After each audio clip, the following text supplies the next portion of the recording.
Ladies and gentlemen, in this video, I'm going to prove to you today, Saturday, September 19th, 2020, how all of our government officials, the Trump administration, President Donald Trump himself, Democrat and Republican lawmakers are all collaborating and working together to block funding for your second and potentially third rounds of stimulus checks, your enhanced unemployment insurance payments, funding, and mandating that the Small Business Administration disperses the full $10,000 economic injury disaster loan grant to all legitimate small business applicants, and all the monetary ammunition you need to win the war against the virus and the pandemic, to save and feed your families, save your businesses, keep your employees on payroll, to ultimately save this country. As the United States crosses the grim milestone of 200,000 virus deaths, how hundreds of thousands of small businesses have closed their doors. As you know, as per one of my previous videos, on the Yelp database, according to the Yelp database, Yelp has reported that a whopping 163,735 stores have closed as of August 30th. A whopping 60% of these businesses will not open their doors again. 97,966 stores have shuttered their doors permanently.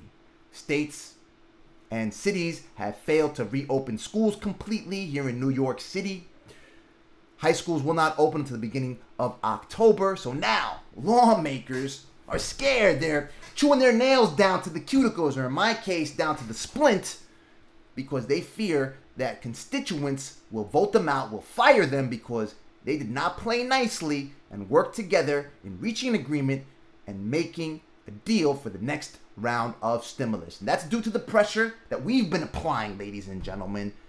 After every video, when I tell you, let's go ahead and contact our Senate and our House leaders, our government officials, President Donald Trump, and let them know we demand the full disbursement of the economic injury disaster loan grant, more rounds of stimulus checks, enhanced unemployment insurance, rental assistance, and every form of monetary ammunition that you require. Remember, it's your money. You put the money in the pot. It's time to break the glass because we're in an emergency, and they need to do it so they see it, they hear it, they know. So they went back home for the Jewish holiday. By the way, Happy New Year to everybody that's celebrating.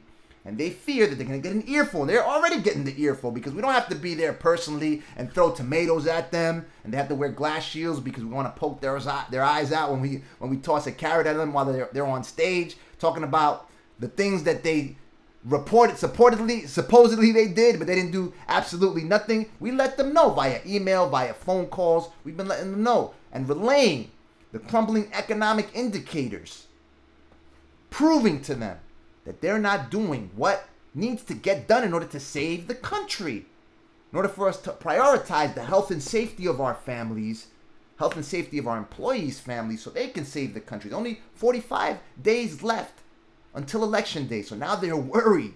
They're worried. For instance, Congressman Max Rose, representing New York's 11th district, once House Speaker Nancy Pelosi rejected the $1.532 trillion bill that the Problem Solvers Caucus unveiled, earlier this week, that included funding for second, potentially third rounds of stimulus checks, enhanced unemployment insurance payments of anywhere from $450 to $600 a week for 13 weeks, and $50 billion for the economic injury disaster loan, after we called on the chairman of this caucus, Democrat Josh Gottheimer, representing New Jersey's 5th district, and Republican Congressman Tom Reed, representing New York's 23rd district, demanded that they funded the $10,000 economic injury disaster loan grant to all legitimate small business applicants. Congressman Rose stated that it was all wrong, that House Speaker Nancy Pelosi should not have refused that bill, that right now Democrat leaders and GOP leaders have to forget about the election and prioritize the needs of the American people. That's a recurring theme that you're going to hear throughout these people's complaints, ladies and gentlemen, that they have to prioritize Americans' needs as opposed to what's happening. And after President Donald Trump, he urged Republicans to accept the Democrats' higher numbers. He said, go with it. Go with these higher numbers. Doesn't matter because all this money's coming back to America regardless. And he's right. That's the first bit of common sense that I have heard come out of his mouth, or come out of his thumbs, rather, after posting a tweet. It is going to come back to America anyway. We are small businesses located in the United States, and we have to provide our legitimate services to the American people in the United States so we can grow our businesses in the United States. And most people, this is anecdotal, but most people with whom I speak, they're not trying to jump on a plane right now. As a matter of fact, a study just found that a flight in Vietnam, over a dozen people got infected with the virus, ladies and gentlemen. Of course, there's a greater chance because you are sharing airspace. You're sharing air with people for several hours at a time. If you run into someone and they're infected, you stand a less chance of getting infected because the air in the outdoors will blow the virus away and you have a less chance of getting infected. Unless if you're on a plane, you're in there for several hours. So people aren't trying to jump on there. Every year, we typically fly out to the Bahamas, the Caribbean. We didn't do that this year. We stayed local. I even got stuck in some backwoods area where I had to pull over my vehicle and I mistakenly drove it into the mud. I had to have a tow truck yank it out because we've been keeping it local. We've just been in the mid-Atlantic states driving back and forth and going to the rivers and going to the beach out in Maryland, etc. So no one's trying to jump on a plane right now. So he's right. Nonetheless, Senate Majority Leader Mitch McConnell, he refused any offer over roughly $1 trillion. You know that the skinny bill is not even calling for $1 trillion. So he doesn't want to budge. According to Bloomberg, Balance of Power, I reported on this yesterday, House Speaker Nancy Pelosi, when Balance of Power reporter David Weston told her that the newest bill is calling for $1.53 trillion, she stated that her members stand firm at the $2.2 trillion top line cost for the next round of stimulus. So no one wants to budge. No one wants to budge, ladies and gentlemen. Nonetheless, House Speaker Nancy Pelosi and Treasury Secretary Steve Mnuchin have been working on a clean continuing resolution. And she announced yesterday that they're very close in making a deal. So you see, this is where you can clearly see how the administration, GOP lawmakers, now they can play nicely for a clean resolution without packaging any disaster relief funding. They can work on a clean resolution because they don't want to see the government shut down amid this health and economic crisis, ladies and gentlemen. You still got a little social unrest. Imagine if they let the government shut down. You've got all these government employees not getting paid. They're mad because they still have to show up to work. Look at all the information. Look at the drop that they have on the government. And they just start deciding to go ahead and drop leaking out to the press. This is what the government is doing. This is how they're twiddling their thumbs while people are writing that they can't feed their families, they can't pay their rent, while businesses are going under, they're shuttering their doors permanently. This is what they're doing. And the people that get furloughed, they have to go back home. They have too much time on their hands. You don't know. The protests may start again. Rioting may start to increase. They don't want to see that. That's the cutoff point and the key factor why they don't want to shut down the government. Remember what I told you yesterday. J.P. Morgan Chase found and reported yesterday that last week, consumer spending dropped by 6.5% when compared to the same week last year. In the week prior, consumer spending dropped by 3.5%. So that's a 3-point increase when compared to the same week in 2019. That's a 3% increase in a decline. So that means consumer spending is dropping, and it continues to drop at a higher rate each week. TrackTheRecovery.org found that consumer spending in August dropped by 7.3% when compared to January of 2020. Out of the 31.7% drop in GDP, in the gross domestic product, the value of finished goods in the country within a certain period of time, average American household spending constituted a whopping 24.76%, ladies and gentlemen. So they don't pay these federal employees, they don't pay military personnel. That's less money for consumer spending. GDP contracts and the economy will truly die. So that's the breaking point. Now you see that they play nicely, right? And thus, you got the complaints from more lawmakers.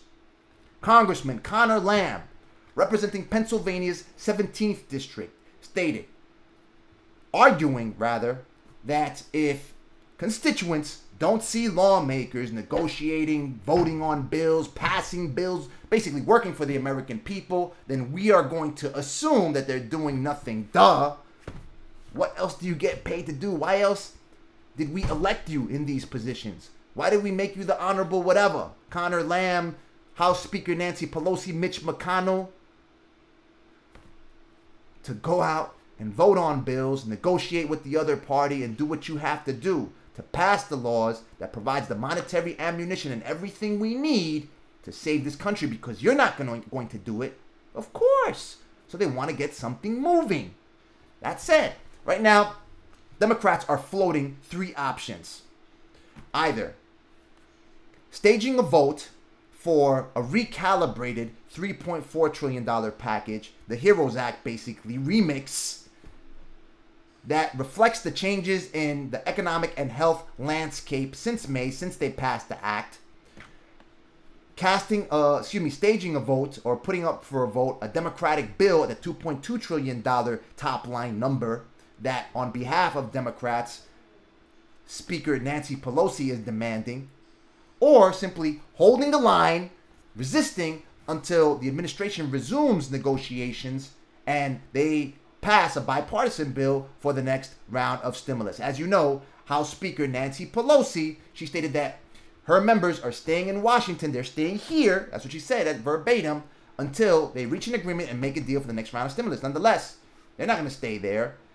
What she means is that most likely only she's going to stay there. Everybody else gets to go back home to campaign for re-election or for elections, and they'll be on 24-hour notice. If Nancy Pelosi compromises and reaches an agreement, or the other side compromises and reaches an agreement, and they ultimately have to make a deal, they have to come back into Washington within 24 hours time in order to cast a vote for the next round of stimulus. Right now, Congresswoman Alexandria Ocasio-Cortez, representing New York's 14th district, is siding with the speaker. She's stating that to stage a vote or symbolic vote for the 3.4, or partisan vote for the $3.4 trillion recalibrated package would simply weaken the Democrats' position. She also added that lawmakers have to keep the needs of the American people first and not elections. You already heard that from several other lawmakers. And that just passing funding for a $1,200 stimulus check without the rest of the funding, she does support another round of stimulus checks, but without the rest of the funding that Democrats are calling for, would be setting people up for failure. And as you know, that's been a recurring theme. House Speaker Nancy Pelosi, she accused the president of simply wanting to send out a check with his name on it and not provide funding for the rest of the Americans' needs, which is there are 14 million children that are food insecure, millions of people are facing evictions, and a number of people need assistance in this particular respect. You see where the key gap, where GOP lawmakers, Democrats, and the administration see a lot of daylight is the funding for state and local governments. As you know, Democrats went on a press conference a couple of days ago and they emphasized the need for funding for contact tracing and testing. The HEROES Act calls for $75 billion in contact tracing and testing. It kind of got our hopes up because the bipartisan Problem Solvers bill actually called for $25 billion in testing. Therefore, all sides in negotiations may only be about $25 billion or tens of billions of dollars apart. GOP lawmakers only want $15 billion for contact tracing and testing. All these lawmakers cited all of these cases where they actually were able to identify and stop increases in cases, such as Congressman Frank Pallone from New Jersey, where there was an uptick in virus cases in New Jersey, and they would identify it and track it down to large gatherings on the Jersey Shore and Rutgers University, and the importance of contact tracing and testing. They need funding for all of this, and they want funding for cash assistance. They want rental aid, more money for unemployment insurance benefits. You know that the bipartisan bill is calling for $450 to $600 a week enhanced unemployment insurance payments. And there are other Democrats who are also supporting the speaker on a comprehensive package. Congressman Derek Kilmer, he represents the 6th District of Washington. He stated that he wants a comprehensive package with this cash infusion for food stamps and rental assistance, money for the post office, etc. Nonetheless, doing nothing right now is untenable. People are hurting because we're calling them. We're calling them on a regular basis. I keep on telling you. Hit them at sbc.senate.gov, the U.S. Senate Committee on Small Business and Entrepreneurship.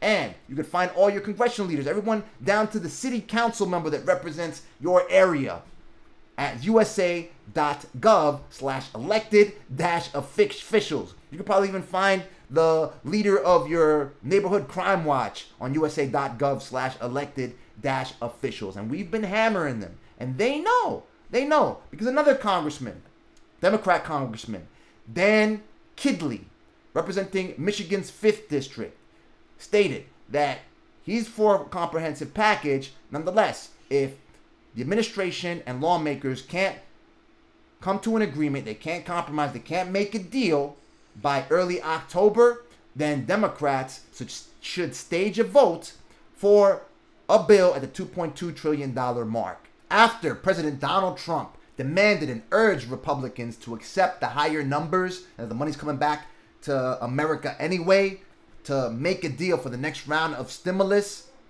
Senate Majority Leader Mitch McConnell actually broke rank and file and rejected any deal, any proposal for more than $1 trillion. You know, the skinny bill is actually calling for less than $1 trillion, ladies and gentlemen.